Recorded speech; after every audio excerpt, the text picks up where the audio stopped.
ये सवाल है रमीज राजा का कि भाई बाबर को टीम में आपने रखना है, भाई आपने उसे लेकर जाना ही जाना है इस T20 वर्ल्ड कप के अंदर, उसे ड्रॉप नहीं करना है, तो फिर उसे चौथे नंबर पर क्या लेने के लिए रखा हुआ है? जब आपको पता है कि साइम अयूब वहां पर परफॉर्म नहीं कर रहा, एज ए ओपनर वो नहीं चल रहा है और वो लगातार नहीं चल रहा है। पिछली उसकी 20 से 25 इनिंग उठाकर देख लें तो वहां पर आप बाबर आजम को क्यों नहीं प्रमोट कर देते कि अगर उसे रखना है तो एज ए ओपनर रख लो ताकि वो कुछ स्कोर बना ले, और जो साइम अयूब है उसे उठाकर मिडिल ऑर्डर के अंदर ले आओ कि कहीं पर भी जो भी उसकी रिक्वायरमेंट हो उसके मुताबिक उसे भेज दो, क्योंकि वो एज ए बॉलर अगर खेल रहा है पाकिस्तानी टीम के अंदर, क्योंकि अगर एज ए ओपनर खेल रहा होता कम से कम जो इतनी नाकामियां हैं उसके बाद उसे टीम में ना रखा जाता। तो अगर वो टीम में है तो वो एज ए बॉलर है, तो फिर एज ए बॉलर को मिडिल ऑर्डर के अंदर रखो और बाबर आजम को एज ए ओपनर लेकर आ जाओ कि साहिबजादा फरहान के साथ बाबर आजम की बेहतरीन जोड़ी बन जाएगी। बाबर आजम और साहिबजादा फरहान खेलेंगे, वन डाउन आपका सलमान अली आगा आ जाएगा, और उसके बाद अगर आपको किसी चीज को फिट इन करने की जरूरत है तो वो फखर जमान है आपका,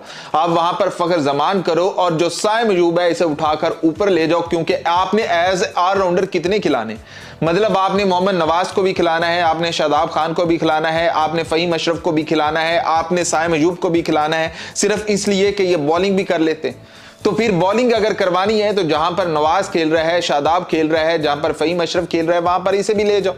कि वहां पर जाकर ये भी अगर टुल्ले मार सकता है, कुछ छक्के चुक्के मार देगा तो सही है, पाकिस्तान के लिए बेनिफिट हो जाएगा। वरना ये जो पावर प्ले के अंदर कर रहा है कि जैसे ही आता है विकेट देकर चला जाता है और पाकिस्तानी टीम के ऊपर प्रेशर बन जाता है, पाकिस्तानी टीम उस प्रेशर से निकल नहीं पाती है। सलमान अली आगा आता है, सलमान अली आगा भी वही कोशिश करता है कि किसी ना किसी तरीके से इस प्रेशर को खा जाओ। आपने जिस तरह से कल के मैच के अंदर देखा कि पाकिस्तान पहले 10 ओवर के अंदर जैसे ही सरवाइव कर जाता है तो बाबर आजम की जरूरत ही नहीं पड़ती है कि बाबर आजम को आप भेजा जाए, वहां पर आप शादाब को भेजते हो, वहां पर आपको ख्वाजा नाफे चाहिए होता है, वहां पर आपको फखर जमान चाहिए होता है। तो बाबर आजम को जो चौथे नंबर पर रखा हुआ है सिर्फ इसलिए ही है कि जहां पर आप कोलैप्स कर जाओ, आपकी 3 विकेटें जल्दी से गिर जाएं, चौथे 5वें ओवर के अंदर गिर जाएं, फिर बाबर आजम आ सकता है, वरना बाबर आजम के आने की जरूरत नहीं है। तो या तो उसे रखना है तो एज ए ओपनर रखो, नहीं तो उसे टीम से निकाल कर कुछ और अगर आपने शामिल करना है तो वो कर लो, और साइम अयूब को एज ए ओपनर ना लेकर आओ अगर आपने सुपर 8 के अंदर सरवाइव करना है। जबकि पाकिस्तान का फखर जमान भी होना चाहिए, जबकि पाकिस्तान का बाबर आजम भी होना चाहिए, ये दोनों बेहतरीन है न्यूजीलैंड के खिलाफ। आपका सुपर 8 के अंदर पहला ही मुकाबला न्यूजीलैंड के खिलाफ है,